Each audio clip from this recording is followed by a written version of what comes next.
Welcome back. Let's talk the skies at the moment and talk particularly to South African airports. They're expected soon to be abuzz with visitors as business travel and leisure travel resumes. It follows Home Affairs Minister Dr. Motsoaledi's announcement of visa-free access for 11 international countries. Those include Italy, Germany and Hong Kong.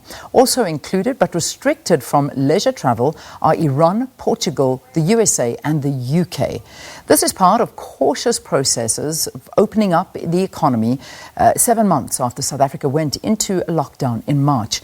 Now, ironically, South African Airways last week suspended all operations, only committing to scheduled flights as rescue practitioners struggled to get the 10 billion rand cash injection needed to implement a recovery plan. Meanwhile, Ethiopian Airlines is offering operational assistance to SAA, including planes, pilots and maintenance, but refuses to get involved with the local airline's financial legacy crisis. Well, to discuss this issue and other aviation matters, we are joined by aviation expert Desmond Lathan. Good to see you, Desmond. Thanks for joining us. Nice to see you too, Leanne. Thanks for having me. So, in its current form, will SAA be ready to take commercial advantage of the lifted lockdown?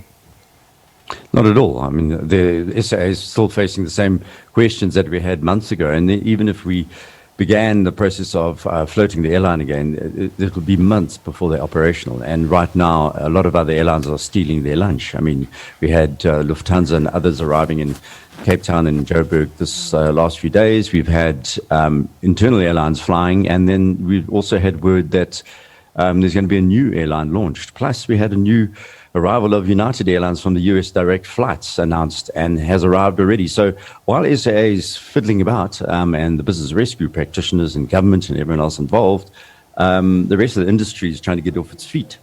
Yeah, and this is the problem. I mean, many people wondering, what does SAA look like? I mean, booking a flight on SAA, can you even book a flight on SAA? The issue of Mango, and I know that there was a deal reached there, but let's just unpack the saga at SAA in its current form right now. How does it look?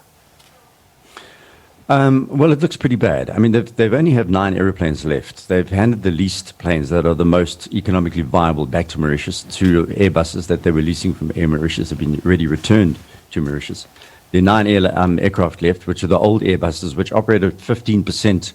They're 50% more expensive to fly than the newer aircraft. So you can see already they've built into the changes and the patterns problem. World aviation is down 75% year on year in August and September. So the outlook is profoundly bad. IATA has warned that the outlook, where they were looking at 63% down for the year, they're now looking at 75 to 76% down for the year.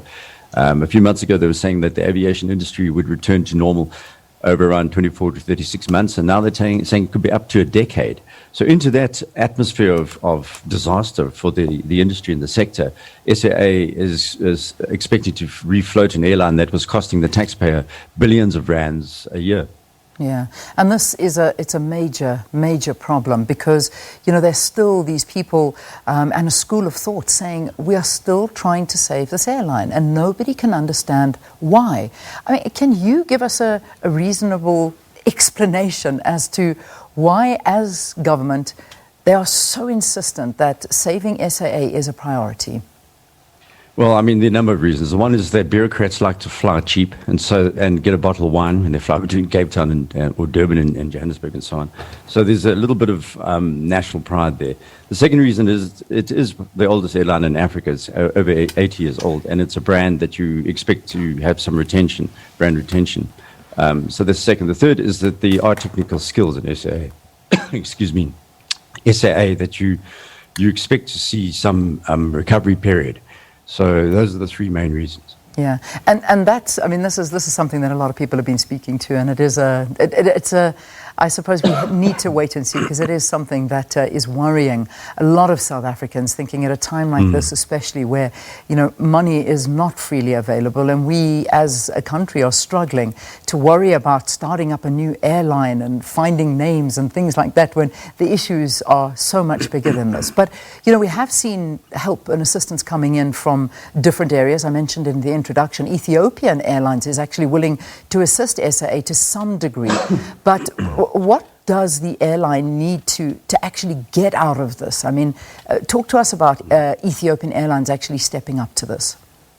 Well, Ethiopia has said that it's interested in the airline, but only under certain conditions. And one of those is that it will take on the pilots, the technical, and the aircraft. And that's it, not the debt.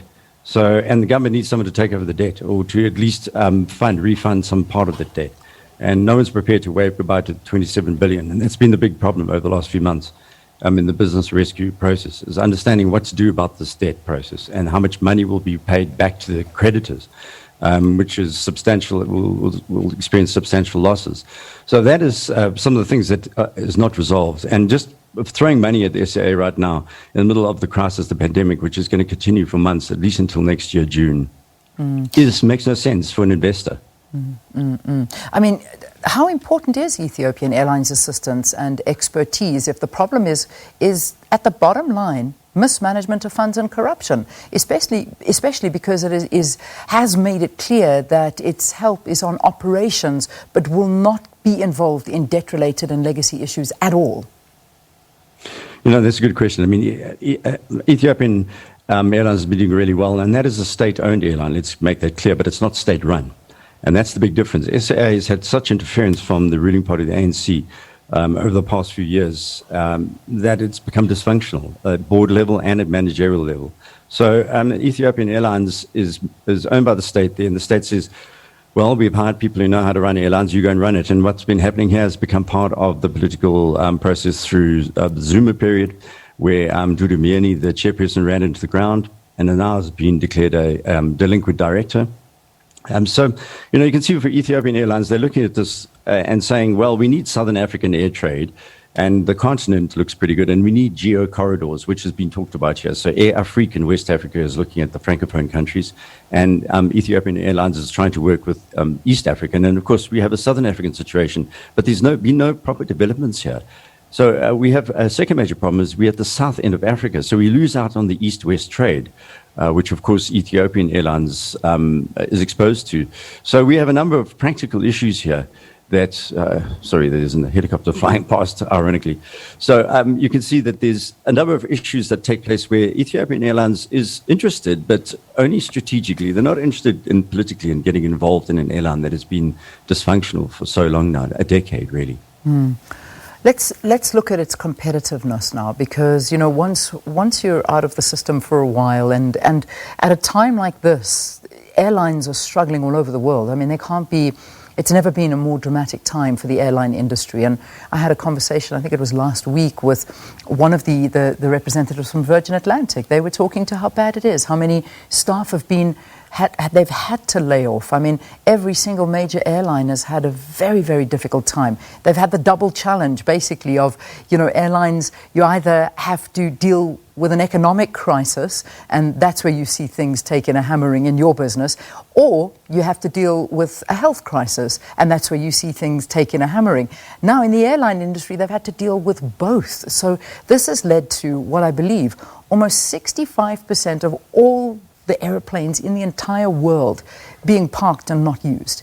And that is a big figure to look at. Now, when we look at SAA trying to get back into this competitive field, how are they going to do this? The pricing is expensive. We know that.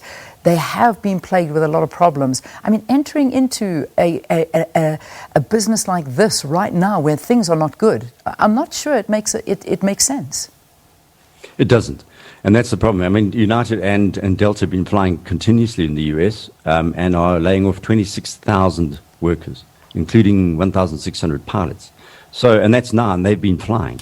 And now the lockdown has never really taken place in the US. So despite that, the aviation industry has suffered. Those numbers are $420 billion lost this year minimum, which sounds like the number of stars in the sky if you think about what that means. That is tens of millions of people worldwide being affected in the aviation sector. I mean, that is the reality. Without a return to some kind of semi-normal in tourism, for example, in business, the industry has been shaken. And of course, right now, we're talking on Zoom, and the international marketplace of remote working has taken off, and it's not very clear how aviation is going to recover part of the traffic lost, even if it comes back to normal. Many people keep doing what we're doing here on these devices. So there are many questions out there. These numbers are vast. Even Lufthansa, which has been making big profits, took a $10 billion loan from their own government this in the last few months. So every single airline, Qantas in Australia, the other big success story. Emirates has been constantly bailed out by the Dubai government and so on. So you can see there is the industry has been shaken by this, and to launch an aircraft or an airline into this industry at the moment, or even the next year, I expect for the next 3 years, is going to be problematic. We're looking at consolidation now, where airlines are going to work together more closely just to survive. And many are going bankrupt as we speak. In fact, they're all running at losses now. Yeah. Major losses. Yeah, I mean that's it's a reality. We're obviously there was great excitement as the international borders were opened and countries are now able to fly into South Africa, and limited flights are available also for South Africans to go and visit the world. But you wonder what the demand looks like at this point in time, where we're still living in a global pandemic and the world around us has changed. And this is, it's a reality that airlines are going to have to live with for the foreseeable future until, as they say, there's a vaccine or some form of a cure for the coronavirus. But on a note, just sticking to SAA for a little bit, are the rescue practitioners on the right path to restore this airline? They have the mandate, they're trying to do their best, but from what you're seeing and reading, are they doing the right things? Look, they were hauled over the coals in Parliamentary's Transport Select Committee looking into this, and they were told that the expenditure and that they're forking out tens of thousands of rands a day, hiring strategic advisors from the US, who, by the way, tried to turn around an airline in India last year and failed. They're also involved in Edcon. It's a specialist company trying to change Edcon into, or get Edcon sold or saved here in South Africa, the Edgar's Group. So they're working with strategically interesting people, but the problem there is that the government, each time the business rescue practitioners come up with some kind of solution or algorithm, if you like, or plan, that they're told, well, they need to go back to the drawing board, it's costing the taxpayer too much, they can't do this, they can't do that. The unions, of course, are involved at all levels, and politically it's a hot potato for government. So any business rescue practitioner right now facing these kind of questions would also have a problem. But don't forget that Kulula, Kame, is also in business rescue. It's supposed to be taking off in November, 1st November. And they've had similar issues. So the only shining light in this conversation we're having is the fact that 80% of the cost of running an airline is just fuel, and fuel prices are 50% of what they were a year ago. So there are some silver linings in this very dark cloud that we're seeing here, but that's a tiny proportion of how to get a plane, flying again, an airline flying again. You have to look at the fact that 5,000 staff may not be there at SAA, technical, and at airships in the future, and that's a nightmare politically to organize. So you can see the shuffling around. So I'm fudging this a little, I admit. They have done as much as they can. I think they could have done better, particularly on communication. But of course, as they began this process properly, we had the lockdown.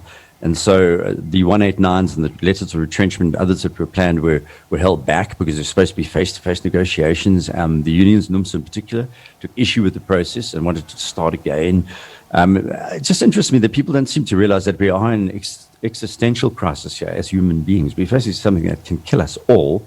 And people are fiddling around on the ground, arguing about, whether they're going to get 2 meals a day or 3 from the airline for free, and how many jobs will be saved, when I, for example, have lost my own job. And most of the country is facing really, really big problems. The poverty level's risen.